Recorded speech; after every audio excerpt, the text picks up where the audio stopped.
Welcome to another episode of Dead in the Water. This week I'm running solo.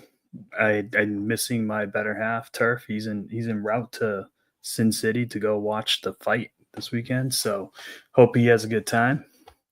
So we are watching the Commanders and the Packers tonight. We're gonna get into a little bit of what week one looked like, what to expect in week two, key injuries, transactions. I know there was one interesting one that I can think of off the top of my head. Obviously, chat lives matter. We want to hear what you have to say. Get your stuff in the comments. Anything you want to talk about, we'll talk about it. If we have some time at the end, we're going to get to the. We'll talk a little bit about the fight. See if we can't get some people talking about that in the comments. I know everybody's real interested in it. This should be a real good one. So without further ado, let's jump right into it. We got the first topic that I want to talk about today is week one recap. Now, if you guys are regular watchers, you know that I was heavy on the Patriots in week one. I just thought that we presented a lot of matchup problems for the Raiders. Obviously, I was mistaken. Game didn't quite go as I thought it would. A little bit of it is the Raiders showing up. So credit to Pete Carroll. Got that team ready. They looked pretty solid, actually. Week one, I thought there were going to be more problems along the line than there were. But then aside from it, I didn't – on the Patriots side of things, I didn't understand what we were doing. It was a real calamity. And I expect there's going to be some problems with the left side of the line because, whenever you put two rookies out next to each other on the offensive line in their first NFL start, you're probably not going to get the best result. And all in all, I thought they didn't play too badly. Obviously, you expect more from Will Campbell being as high a draft pick as he was.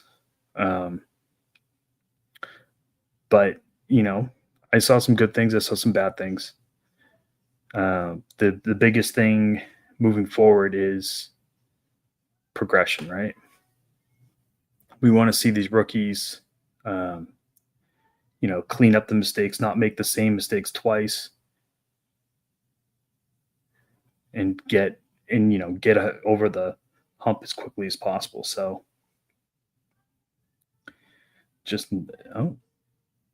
Green Bay Packers, nice play to Romeo Doubs, who scored the first touchdown. That was a nice little crossing route. Hit him right in stride. 20-yard gain. Beautiful. The takeaways on the Patriots side of things, Drake May was kind of uneven. Maybe part of that is the offensive line. Part of that being the second-year guy with, this being, I think, his 11th start, if I'm not mistaken. New offensive coordinator, new coach. I think mostly new line. 4 or 5 starters are new this year. And, some new weapons in the for wide receivers and running backs. TreVeyon Henderson, I thought, looked fantastic. Couldn't for the life of me understand why he got as few touches as he did, but I think that's probably going to change going forward. We had a situation where Ramondre blew pass pro a couple times and generally looked pretty ineffective running the ball. I expect we're going to see a bigger split of work for Henderson. I don't expect him to take over all the early down work just because I do think he operates best when he's splitting carries with someone else. So I I mean, I don't know. It's the real question here is it going to be Mondre going forward, or are they going to start looking at Antonio Gibson a little bit? Um, Now, I don't think either one of them did particularly well in this past game, but we'll see. Um, you do need somebody that can kind of come in and get those between the tackle, tough yards. Um, and I don't know if Mondre's um, big enough to do that anymore. He lost quite a bit of weight in the offseason, and he looks leaner and faster, but he also didn't look as powerful either on last Sunday. So we'll see what that looks like going forward. But um, not going to get too over my skis on that because I do feel like as the year goes on, the running game's going to be fine. These guys are all historically very good run blockers. So I don't know. I think the week one thing was an aberration.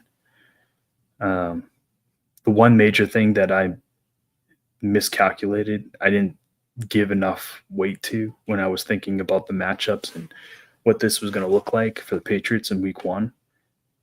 What I didn't factor was the fact that McDaniels was the head coach of the Raiders. So that defensive coordinator went against Josh McDaniels' offense every day in practice for what, 6-8 months? So couple that with the fact that I don't really think we got very exotic in our play call. It was pretty obvious, There were a handful of plays that I can think of off the top of my head where when we were motioning or we were set up in a certain formation, it almost looked like the Raiders knew exactly what we were going to do. And credit to them because, I mean, all that really means is that their coach got them ready, right? He reminded them, said, hey, look, you're going to see this. When they do this, they're doing this. So here's how you have to defend it. And they did a fantastic job defending it. So kudos to them.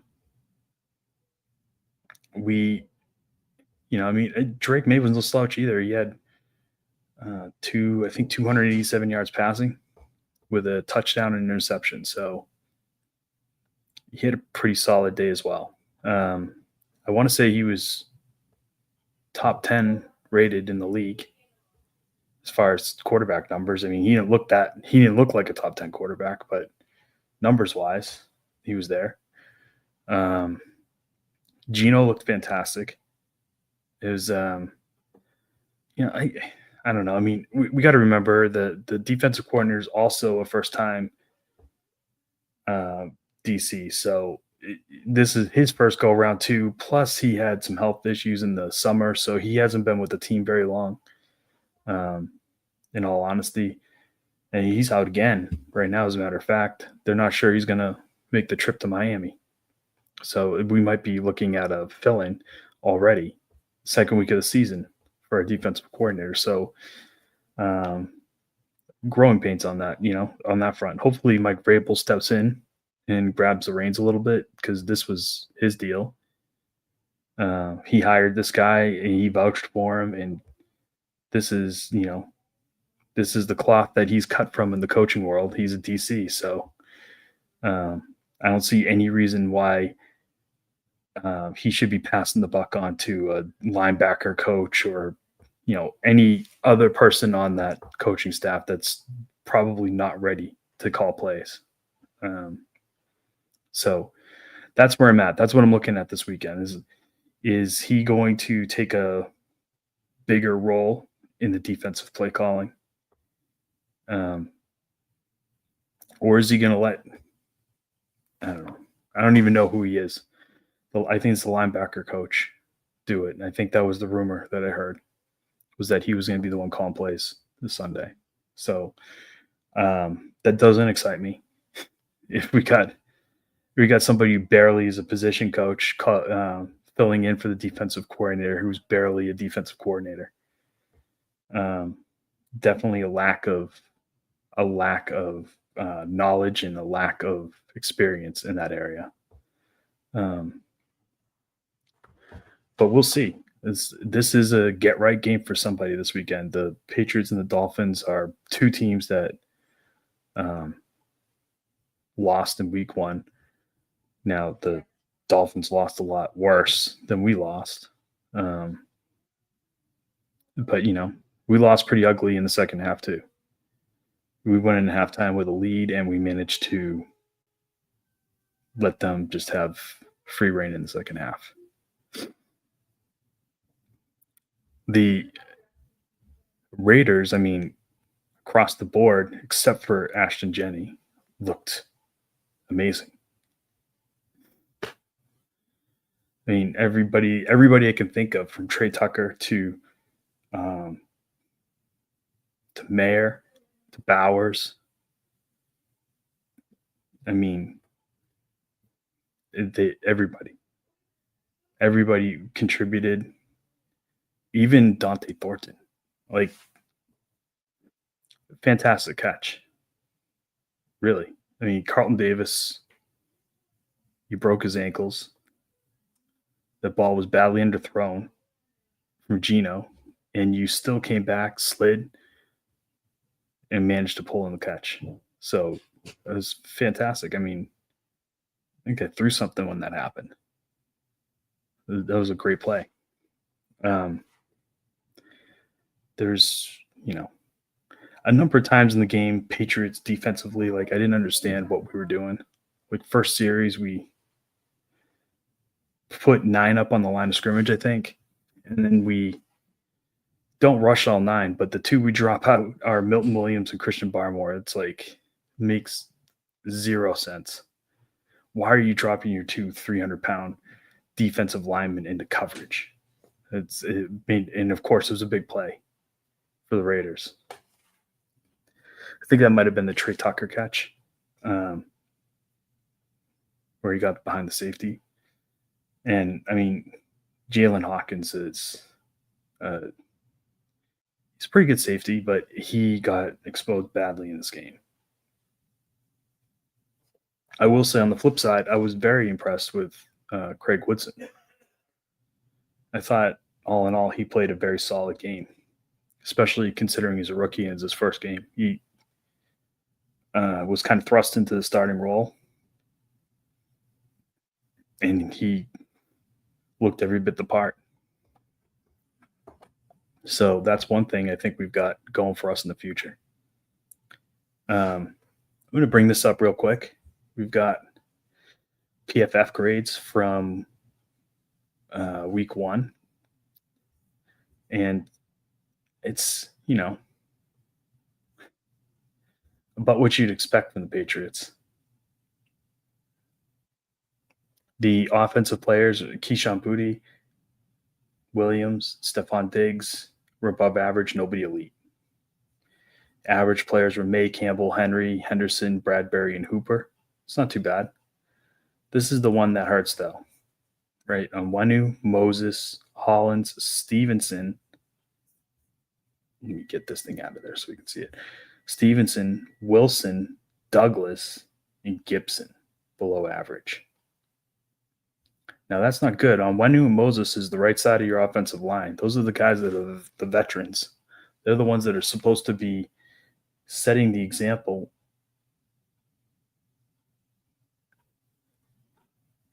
for everyone else. And if they're not doing their job, it's gonna be a long day, especially with 2 rookies on the other side. Now, the 2, Campbell did okay. He did okay. He had some false starts. He had some missed assignments, but I mean, at the end of the day, I think he was responsible for like 1 sack and maybe a couple pressures. And then he had a couple false starts. So, not great, but I can live with that as a first start. Wilson, I mean, I don't really remember him getting beat, but he must have gotten beat some because his PFF grade was not fantastic. Demario Douglas, I'm gonna say I'm shocked. Like I expected more from him, and he didn't really show up. I didn't most of the game. I didn't even see him. I don't know if that was just a play design. He was just not around, but he didn't make his presence felt. So that is not that's not something I expected. Matt Collins, um, I mean, Matt Collins should be embarrassed. I mean, getting locked up by an undrafted. That's I mean, those guys come out of nowhere every once in a while, and Caillou Blue guy, he looked pretty good. Um, did a very okay job on Mac Wilson. Mac Collins, and he I believe he covered Booty a couple times, and he might have had a pass deflection on one of his routes, but I think Booty pretty much had his way for the most part with the people that were covering him. The most encouraging thing about the offense, that from my perspective, was Travion Henderson and Steph Diggs. Like, Diggs looked like he didn't miss a beat. Like, you would never think he had an ACL. He was just cutting people up. I mean, honestly, like I feel like they probably could have just kept throwing to him all game, and he would have delivered. But obviously, coming off an ACL, they don't want to put that much on his plate right now. So I think, given what we saw, we'll probably see some more of Kyle Williams, and that could be a good thing, right? I think a little more Williams, a little more Henderson. Keep it young, get the youth movement going, right? On the defensive side of things, I felt honestly like the defense played pretty solid. I mean, you allow 20 points, you should win most of the time. It's a kind of a Patriot thing to allow 20 points and lose. It's something that we've been doing for the last 2-3 years. I remember great defensive performances. I mean, I remember like a 3-game stretch a couple of years ago where we allowed I don't know, I think it was like 14 points or something, or 12 points. It was something nuts. It might have been like 4 field goals over 3 games. That was it for total points, and we lost all 3 of the games. So, yeah, defense has never really been a huge issue for the Patriots. We usually tend to reload when we see something that's flawed on the defense, and they definitely did that this past offseason. Was I surprised that they cut Peppers? I was very surprised, but Woodson looks every bit the player, so I can't really fault them for it. That's their evaluation, and he looked good. So from a PFF grading perspective, we had Kyrie, Tonga, Landry, Barmore, Woodson, and Milton Williams. So the interior of that line, Barmore, Williams, and Tonga, I mean, they all looked elite in that game. The one thing we didn't really see a lot of is pressure in Geno's face, though. Like, they were winning all day, but it didn't result in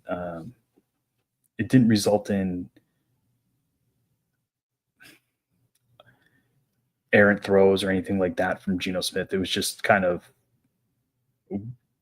honestly, we made Shinchendi's life hard, right? I mean, I think he had 2 yards of carry or something. I mean, we just shut him out cold. I mean, if he didn't trip over his feet and fall in the end zone, he wouldn't have had the touchdown either. Yeah. Honestly, that touchdown was probably Spillane's fault. Spillane ran into the wrong hole. So that's why he's down here in the poor category. The average players, Duggar, Pettis, Gibbons, and Austin. Gibbons had a horrendous penalty on special teams. Um, Alex Austin, he had his moments. He was up and down, but he's not a starter. He's the third corner, so he's filling in for the All Pro Gonzalez. Kyle Duggar, you know, I think he acquitted himself okay in this game. He looks pretty good. Pettis looked okay. They both had their moments. Chasen, Davis, Jones, and White below average. Honestly, I don't know what's wrong with Keon White. Like he just doesn't look engaged. I don't know. Maybe he's upset about losing the starting job to Chasen, but I hope he comes around because we need him. We need him. That's much as obvious. I don't think Chasen's a full time player. He's gonna have to split with somebody. So hopefully White can get his head straight, and those two can just go make damage together. Carlton Davis, obviously responsible for that horrendous lapse in judgment where he let Dante Thornton run by him when it was 3rd and 20. That was inexcusable. You got to know the situation. You got to know what they're trying to do, and you can't bite on those moves. I mean, it doesn't matter. Thornton put his foot in the ground and he cut, but you, as a corner, you had to know that was coming, and you know that you had to stay on top of it. So it's inexcusable.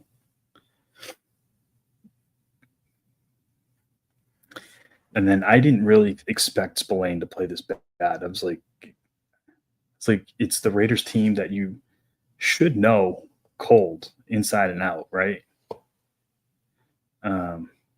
Not necessarily the plays, but the players. This guy's practiced against all these guys for years. I would have thought that he had a better handle on them, but I just like Raider Nation told me. They told me. They said Spillane can't cover. And he was exposed badly in coverage. Him and Ellis, for that matter. Ellis looked horrendous too.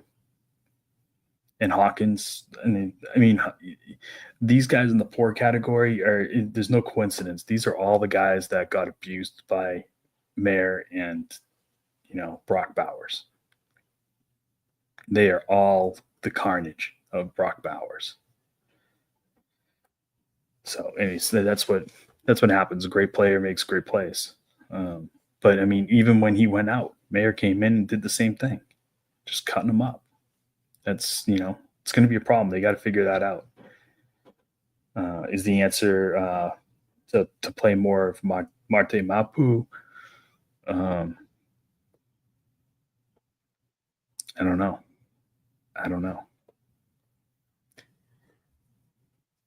But they're going to have to figure that out. So that's pretty much it for the recap. I don't have a ton more to say about that game. Congratulations to the Raiders. Congratulations on having Jacoby Myers. Guy just doesn't drop balls. It's insane. Congratulations to drafting Brock Bowers.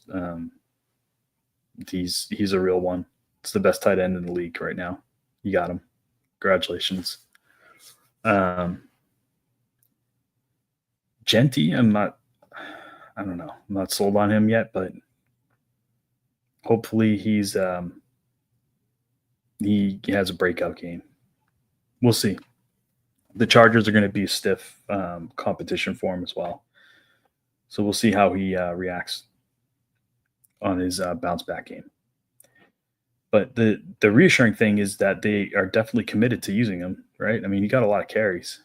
There's trying to think what he had, 14 carries. So that's quite a bit. So that means regardless of how it was going, they kept going to him. Um, eventually he'll have a game where he gets it going.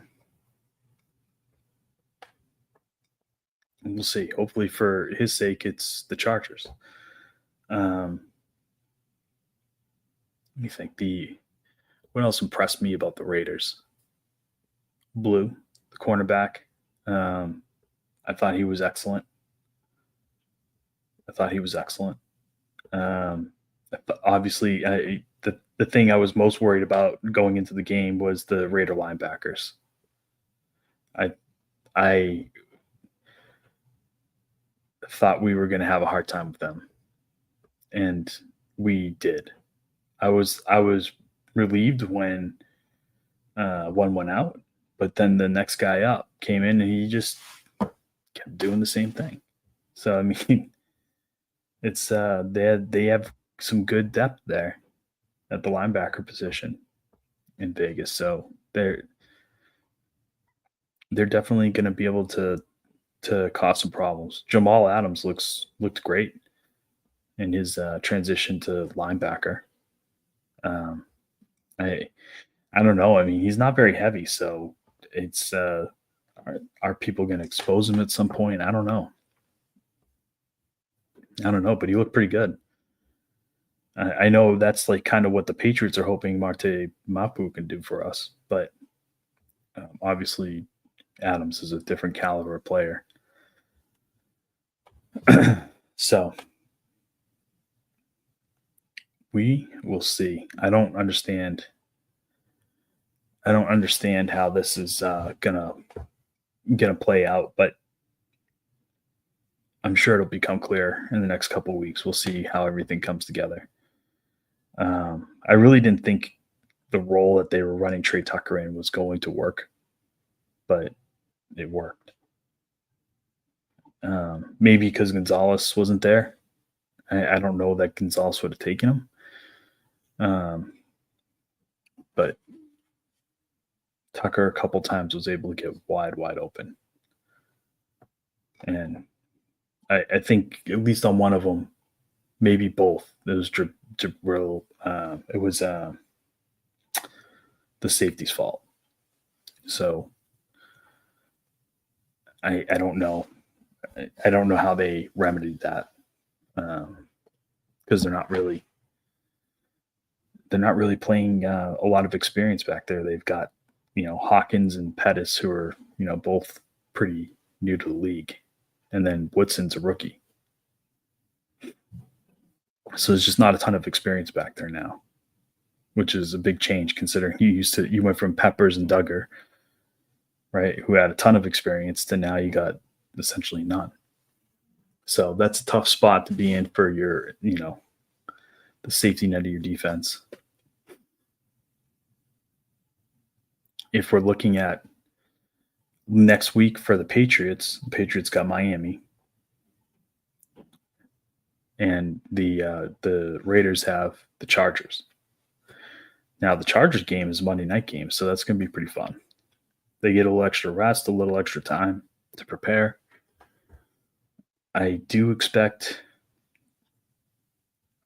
that to be a really good game. Prime time, Carroll versus Harbaugh. I think it's going to be one of those matchups. That being said, let's jump right into that and go right into the schedule. Let's take a look at this. See if we can take a look at these, pick some of these games, and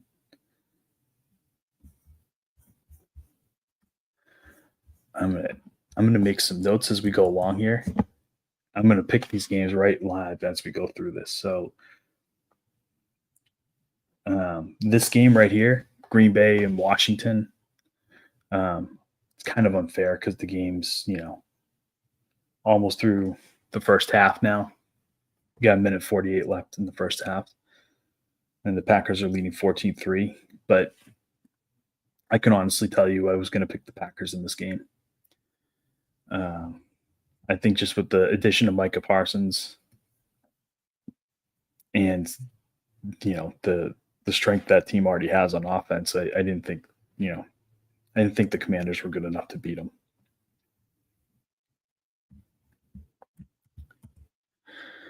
Um, Next up, on the first game on the Sunday docket is Jacksonville and Cincinnati. We've got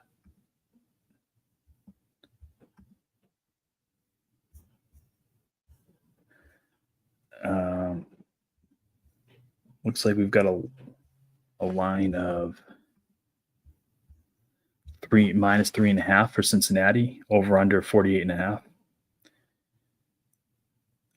If I'm being honest in this game, I think this is probably got to be a Cincinnati game. They kind of looked like they hadn't got into the car into gear yet last week, so I fully expect that Joe Burrow is going to get it cooking this week.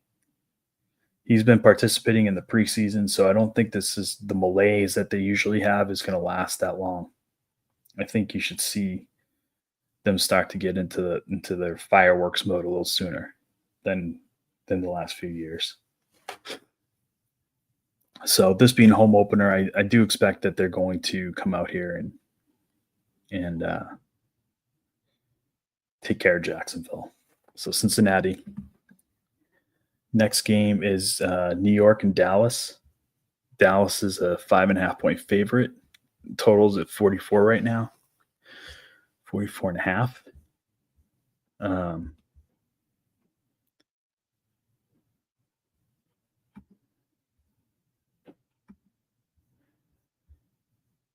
gonna say this is Dallas. Let's say it's Dallas. Dallas and Dallas and New York. I don't see enough out of the Giants. Maybe they'll come around at some point, but they just don't look like they got enough of anything. So I don't see them being able to run with Dallas. That Dallas defense looked pretty scary in week one against a team I thought was going to roll them pretty good, to be honest. So moving on, we've got Chicago at Detroit. Now, that's a good game. Division matchups are always tough.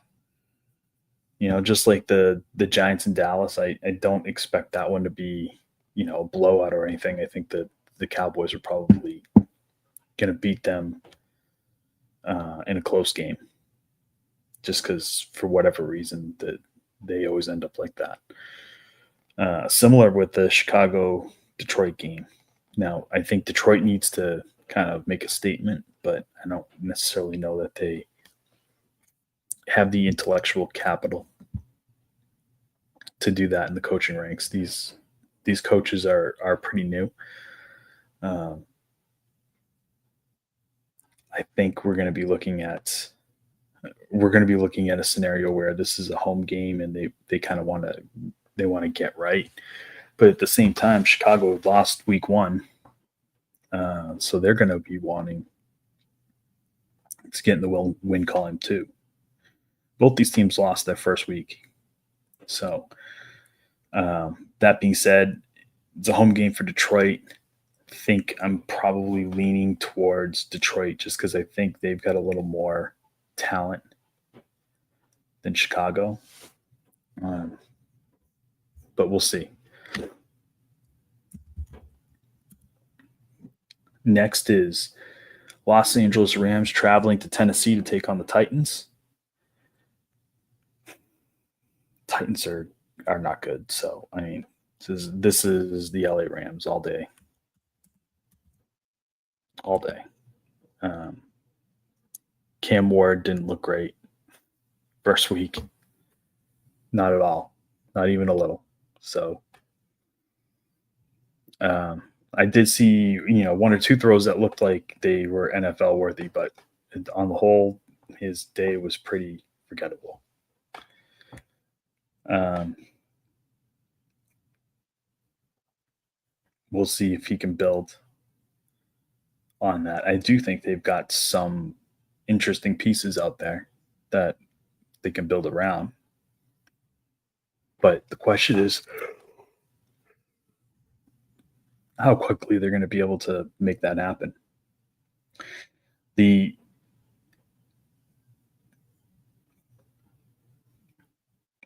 next game on the docket's the Patriots and the Dolphins. Um, this one's in Miami. Miami's really owned us since Brady left. I especially and even in the shorter term since McDaniel got there. McDaniel has like just killed us every time we play him. Uh, so I don't doubt that he can come up with a game plan for us. My question about Miami are: one, is Jalen Waddle going to play? He took a pretty good shot last week, and he's questionable. So I'm not entirely, I'm not 100% sure that he's going to end up playing on Sunday. Um, Tyreek is under investigation for domestic abuse again. Um, the quarterback looked lost last week. Tua was doing some things that I had no explanation for. He was making throws that looked like he had pressure, but he didn't. Um, Inaccurate, bad reads. Is the whole deal, like stuff that I don't normally associate with Tua. He was doing it all last week. So, I mean, I don't know if that's the Indianapolis Colts defense being that good and their disguises being that good that they just straight up fooled him, or is Tua just uh, losing it? I'm tempted to pick the Patriots in this, but I feel like I'm a homer in this one. And Miami is a 1.5 favorite in this game. Now,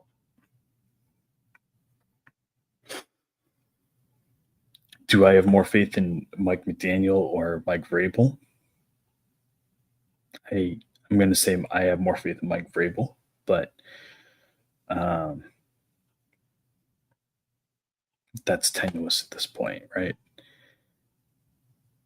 Terrell Williams, the defensive coordinator, is out. I don't believe he's going to travel to this game. So we're down a defensive coordinator. Now,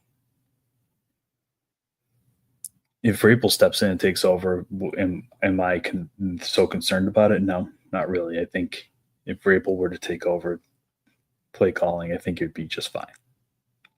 He can for sure cover it for a week. That being said, I'm not sure that the approach is going to be for him to do that. I think he might. I think he might defer to someone else, which scares me a little bit because I don't want to have a first-time play caller trying to call defenses against Tyreek and Waddle. That's what I don't want in this world. And A-Chain. There's just too much speed.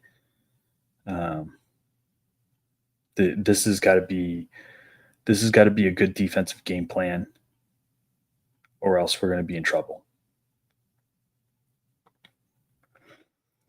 These guys are looking to get loose and run. They're going to definitely be trying to beat us. So if we have any of the nonsense we had last week in the secondary, we're going to have real problems.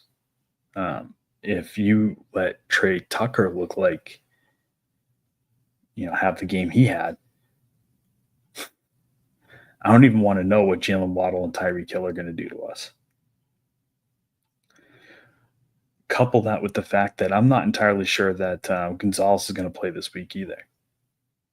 We desperately need him to play this week. If he is not there, that's going to be a problem. Um, okay, so all that to say, I'm going to pick the Patriots just because I think I wouldn't feel right otherwise. Now I maybe this is a homer pick, maybe it is. If you're betting it, I would just say this. My disclaimer: you can just skip the homer picks. If it's a New England game, don't even let my bias influence your decision making. I would just skip right over that. Go to the next game. So next up on the list is San Francisco versus New Orleans. Um, Now, interestingly, this is going to be the first game without Brock Purdy, who is going to be out for the next, I think, 4 to 5 weeks. So, all you New England people, this is the return of the Mac. Mac Jones going to get his first start in San Francisco under Kyle Shanahan. Um, I was talking to Turf about this. I'm like, just watch. This is going to be like the rebirth of Mac. He's going to look like a stud executing that offense. And then everybody's going to be like, you guys cut him. You guys cut him. Um, Whatever. I'm fine with it. He was never going to be the savior, so I'm fine. I'm fine. If he's reborn in San Francisco, good for him.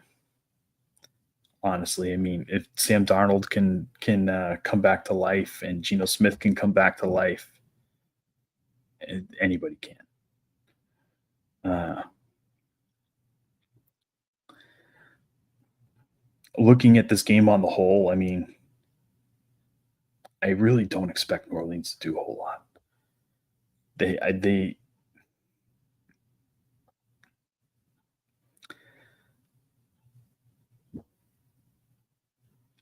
I just don't respect the team at all. I really don't. So I mean, it's a home game for them. They should win just because of that. But I mean, even Vegas is saying San Francisco's a 3.5 point favorite on the road. It doesn't happen a ton. So I mean, I think basically, San Francisco by more than a touchdown is what we're looking at. So I'm taking San Francisco in that game, regardless of the fact that Brock Purdy isn't playing. Next up is Buffalo versus New York Jets. Now this is going to be an interesting game. So the Patriots playing the Dolphins, division matchup. Buffalo playing the Jets. This game is going to be at the Jets, so it's going to be in Jersey.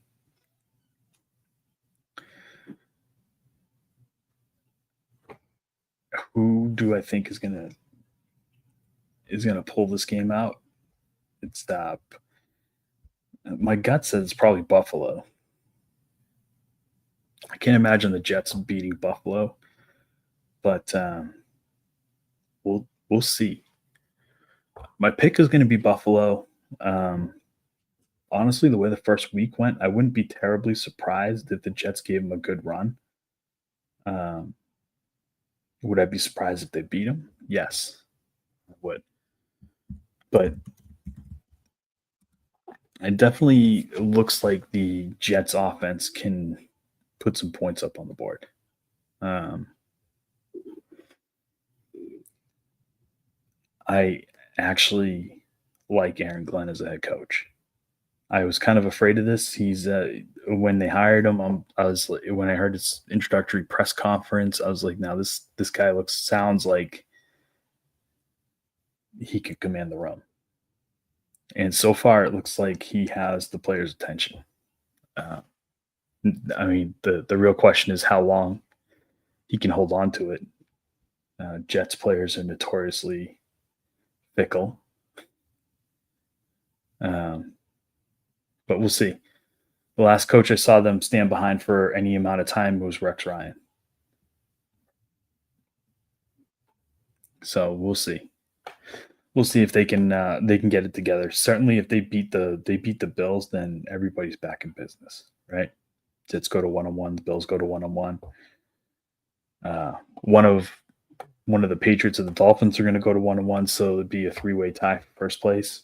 That's the AFC East that I'm here for.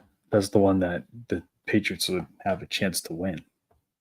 Of course, unless they're the one that's 0-2. But we'll see how that goes. Moving on. Next on the schedule is Seattle at Pittsburgh. So this is going to be kind of interesting.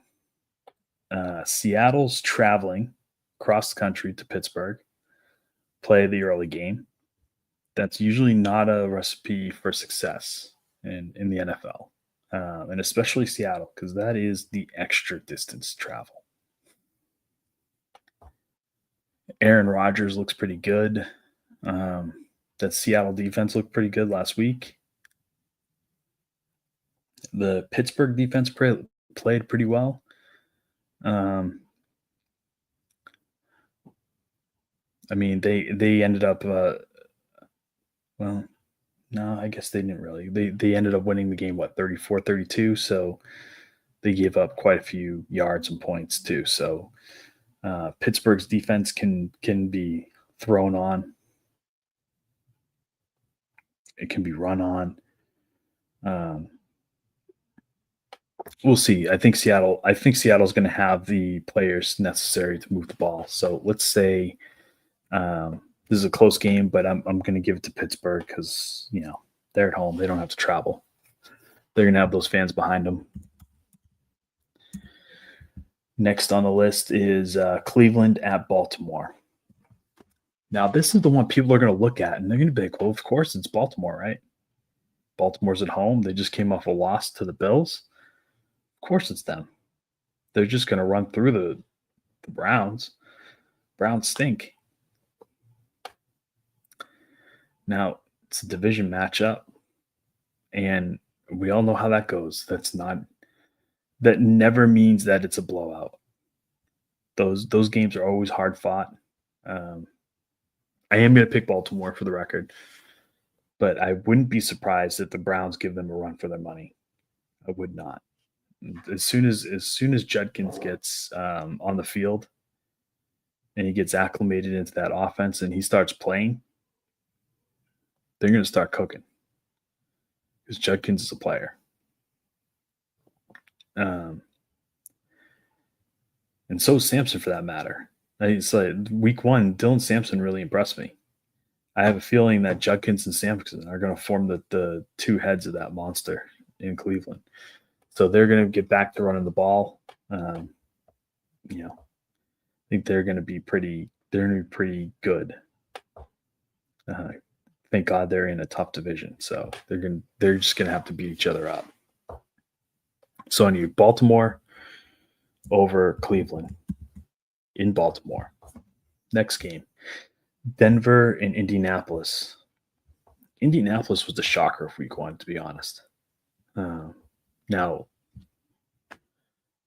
I know Angelo was on Indy already. He called it before we went into the season that they were going to be a good team. I was skeptical. I didn't think Daniel Jones could do it, but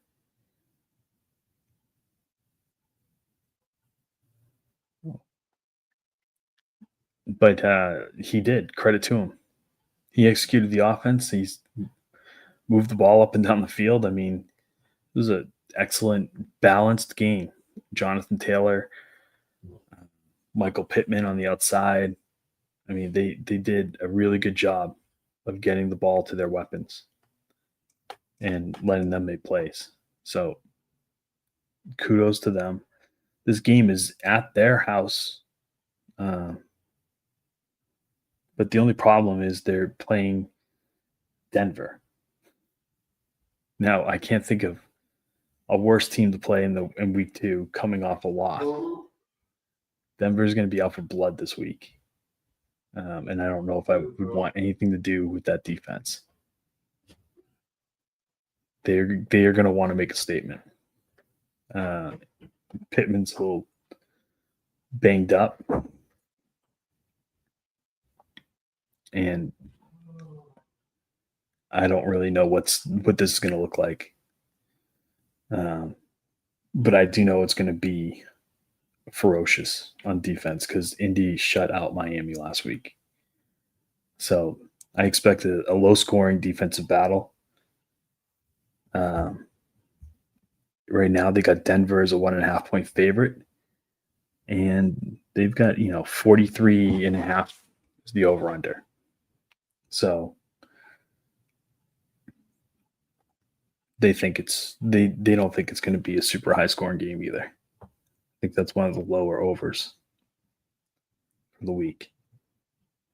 So in that vein, I'm going to take Denver here because I think Denver's not starting the season 0-2.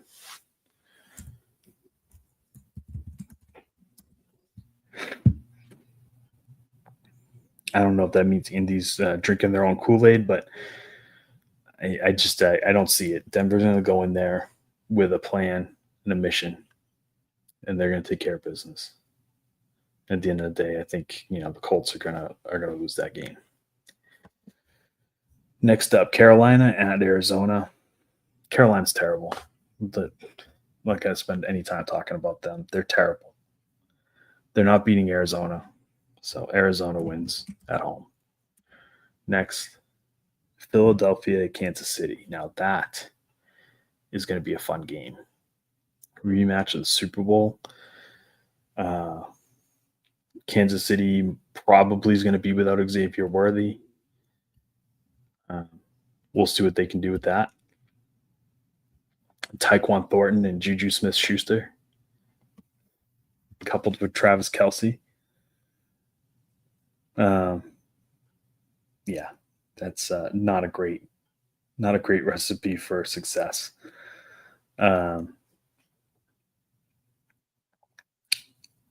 The thing they got going for them is it's a home game at Arrowhead, which is the ultimate home field advantage. That and Mile High. And Patrick Mahomes not really in the business of losing at home or starting seasons 0-2. So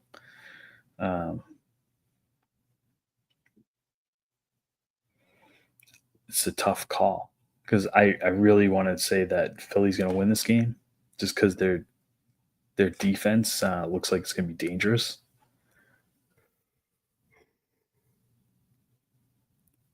Once they all get used to playing with each other. But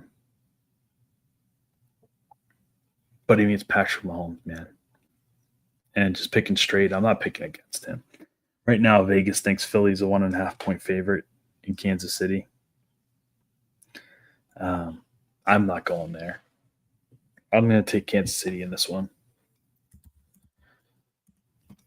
Philly, I think, loses in the regular season. Final Sunday game, Sunday Night Football, Atlanta at Minnesota. I don't know what the infatuation is with Atlanta. I'm going to be honest. I mean, I like Penix. He looks like a pretty good quarterback. Might be one of the better ones from that draft class. But I think the team as a whole is. I don't know what they're missing. I really can't put my finger on it. It's just they don't look like they're going to win ever. It's like you got Bijan Robinson, you got Drake London, you got Penix, you've got you got players, but it just doesn't feel like you've got enough for some reason. I'm not really sure.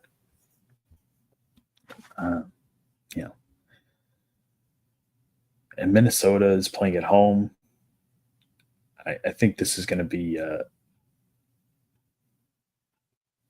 think this is going to be a Minnesota game. JJ to JJ. Get used to that.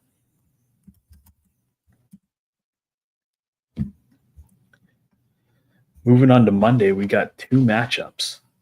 Tampa Bay at Houston and the Los Angeles Chargers at the Las Vegas Raiders. Starting with Tampa Bay at Houston, looks like there's a outside chance that Christian Kirk plays in this game.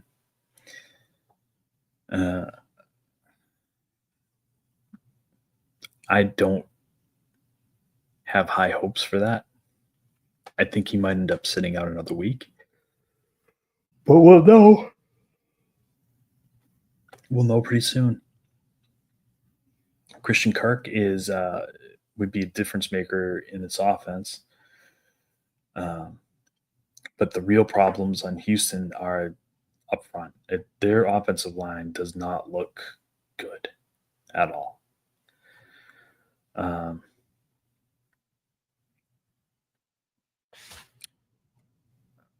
I mean, maybe it's just, something that's going to take some time to develop. I honestly, I didn't look too closely at the game film for what were their deficiencies, but it was a pretty ugly loss last week for them. So I hope we get a better game out of them this week. But do I think they can beat Tampa Bay? 2 weeks ago I might have said yes. Now I'm kind of leaning towards Tampa Bay. As good as that Houston defense is, I don't think their offense is good enough to outscore Tampa Bay. So I'm going to go Tampa Bay in that game. Now that flies a little bit in the face of Vegas. Vegas got Houston as a 2.5-point favorite. And they got the over-under at 42.5. So they think this might be a low-scoring game as well. Yeah, I don't care. Houston's starting Nick Chubb at running back, and he doesn't look good. So, I mean, if you don't have a running game, you're in trouble, especially if your offensive line is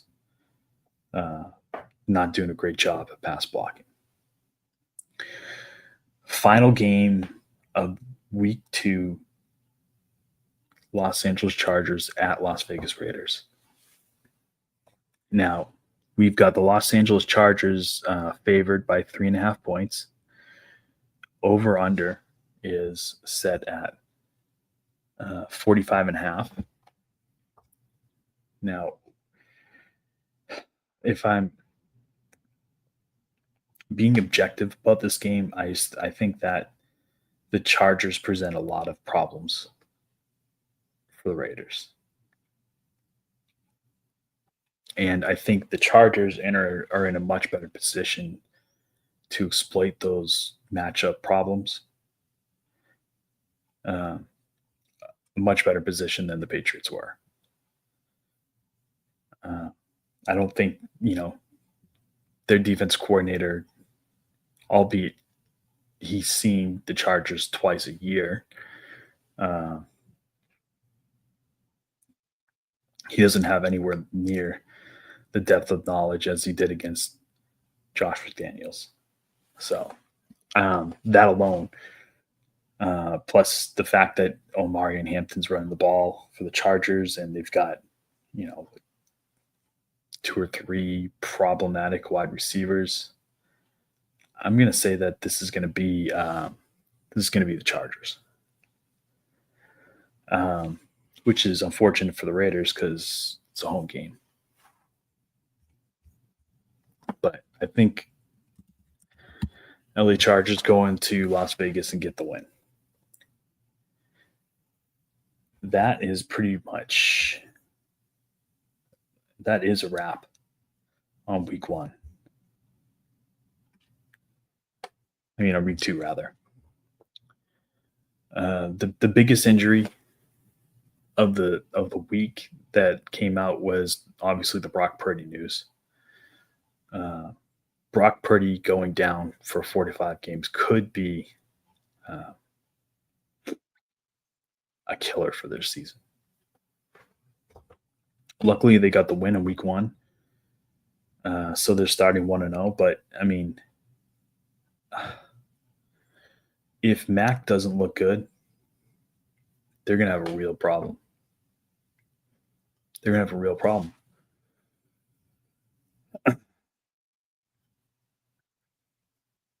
I do believe they lost their tight end as well. So yeah, it's not good news. Uh, Luckily, I think the San Francisco 49ers make a habit of having players in the pipeline that can just step in and take over a responsibility and not look half bad doing it. So we'll see. Um, last year we got Jennings and we got Jordan Mason and we got, all these guys that just popped. Ricky Pearsall, all these guys that just showed up and showed out last year. It's probably going to be more of the same. Like Kyle Shanahan's great at that. It's really his superpower. Um, I fully expect that he will get the next guy in line ready, and they'll go out there and they'll look like a team, like a pro team, doing it. Um, Aside from that, the other big news of the week was Tank Bigsby being traded from the Jacksonville Jaguars to the Philadelphia Eagles for a couple draft picks. That was an interesting move because the Eagles have a veteran backup, a rookie backup, and I thought they were good on depth, but apparently they didn't think so. So the fact that they're bringing in Bigsby, who's an early down runner, makes me think that they're trying to split off some of Saquon's workload so that he's not putting as much wear and tear on his body.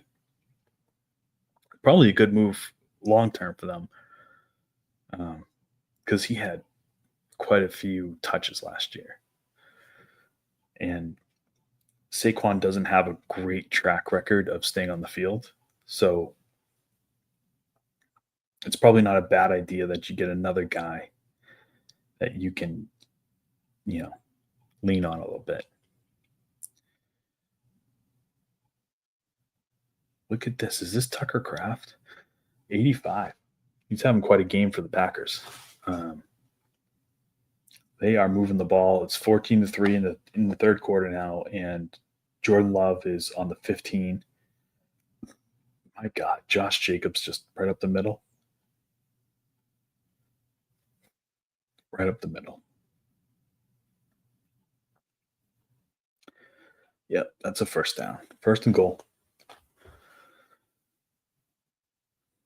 Great run. Where were we? Oh, Tank to Philly. Yeah, so I do think that's going to be interesting move for them. Tank's gonna work his way in there. The real question is, what does that mean for Jacksonville? Because ETN went down last year, and Bigsby was kind of like the savior. He kind of prevented that team from completely falling apart. They were able to still run the ball with him and keep that team in games. That defense played pretty well. So, I mean, I don't know. Part of me thinks that maybe they see something in Bashal Tootin and they want to lean on him. Part of me thinks that this is maybe something else that we're not thinking about. Now,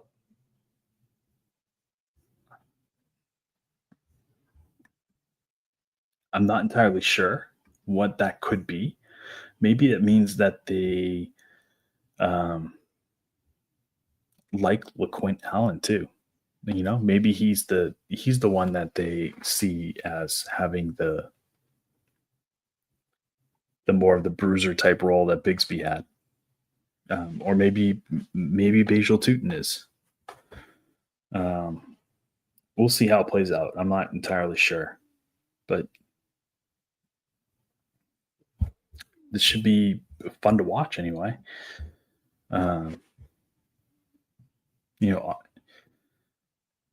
as far as injuries go, obviously the next biggest one was Brock Bowers in the Patriots game, going out with the knee injury. But uh, all indications from Raiderland is that he avoided something really bad, and this is kind of a minor thing. So, I mean, he's questionable. I don't think he's been practicing, but I don't know. They might just ride him. They might just let him sit and rest this week, and then they just activate him on game day. I mean, he's Bowers, so I don't necessarily think that. I don't necessarily think that they're going to do um, anything too crazy to risk his health. But if he's good to go, they'll definitely play him. So we're just gonna have to, I think, wait and see.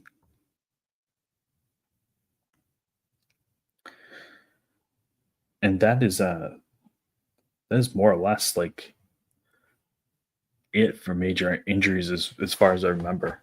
I'll have to go by. If anybody thinks of any that I missed, please put them in the comments, and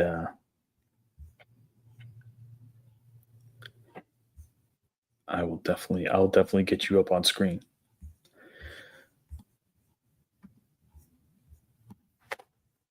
Speaking of comments, if you guys, if you're watching, please do us a favor, like and subscribe. I'm Titletown Sports Talk, and Turf, who can't be here tonight, he is, the ultimate Raider fan.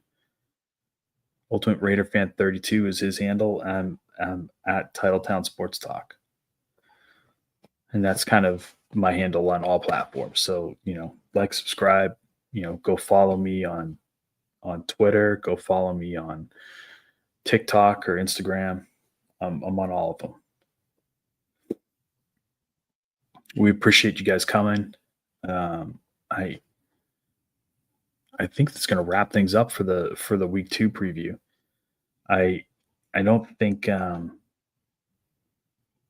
don't think there's going to be I don't think there's going to be a ton of blowouts this week. There's a lot of division games going on, so I think we're going to see a lot of close games. Um, I don't think anything more than 10 points, maybe. Uh, maybe Carolina's the exception, but we'll see. Um, good luck to everybody in their survivor picks this week. If I'm looking at that, we'll put it back up and we can look at this. Would a survivor pick either of these games from Monday night? Nope. This Washington Green Bay I wouldn't have touched the survivor. Honestly, if I'm going down the list and I'm looking at these games, it's tough sledding because there's quite a few division matchups, and you don't really want to be picking a survivor pick on a division matchup because anything can happen.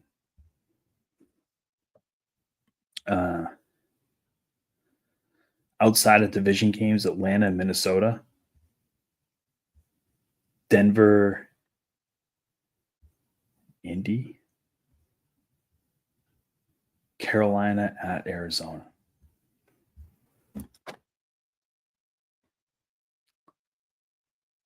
If you didn't use Arizona last week, because Arizona started off the season playing New Orleans, if you didn't use them last week on that game, this might be the week to use them against Carolina. I'm almost certain that they're going to win that game. Next best possibility, I might go with the Rams at Tennessee. I just um, I don't think that coach is very good. He hasn't shown anything. I'm kind of surprised that he's still around, to be honest, because we haven't seen much. Um, it's starting to look like it was a really bad idea for them to fire Vrabel, like a really bad idea. Um, it's yeah, yeah. That's my survivor pick this week. I'd go with the Rams. Go with the Rams over the Tennessee Titans. Go for it. Lock it in.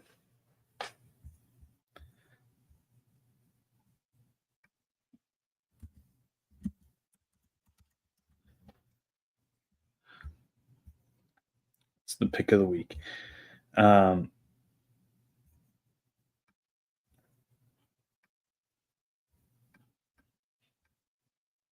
that's kind of it for this week.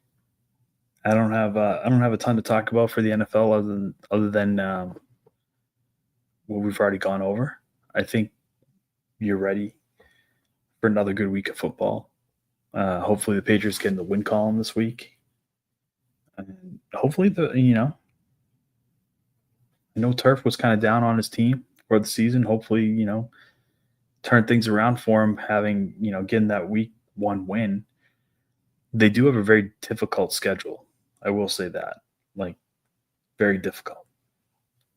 So keep the good vibes rolling. I hope the Raiders get another week, another win, and then they go 1-0 in the division. So this is a big one for them. You know, we got college football still kind of. We'll hold off and dig in too deeply into that. Like nobody really needs to talk about you know Power Five conference teams playing cupcakes that they're going to obliterate. Um, you know, they can. I think this is kind of the last week. We're going to get back to real football next week. Let them get it out of their system.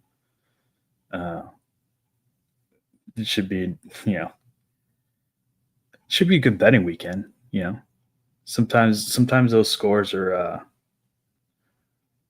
fun to pick when the spread's like 30 points or something. Uh, like OSU won. I don't even remember. It was 70-0 or something. It was something like ridiculous last week. They just laid it on them. But through 2 weeks, I can tell you my take on college football right now. Um, Ohio State looks legit. Oklahoma looks legit. Uh,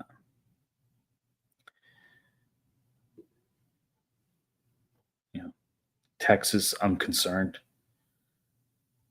I'm honestly concerned.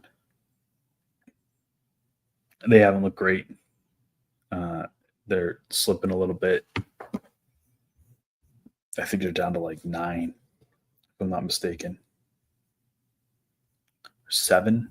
No, that's not right.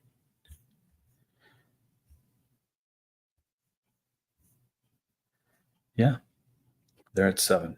So, um,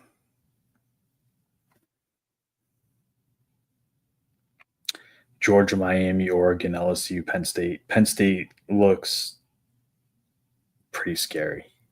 They look like a team that was in the college football, playoff until the very end last year. Uh, LSU and Oregon. I mean, Oregon's looked pretty good. LSU's looked pretty good, but I was very impressed, very very impressed with Florida State actually, and Oklahoma.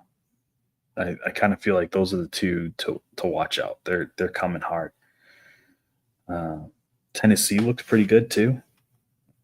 Now that I'm thinking back, So let's just, keep an eye on how things are gonna roll. You know, the top 25 teams are kind of what they are, with you know, with the exception of South Florida. South Florida came out of nowhere. They're 2-0,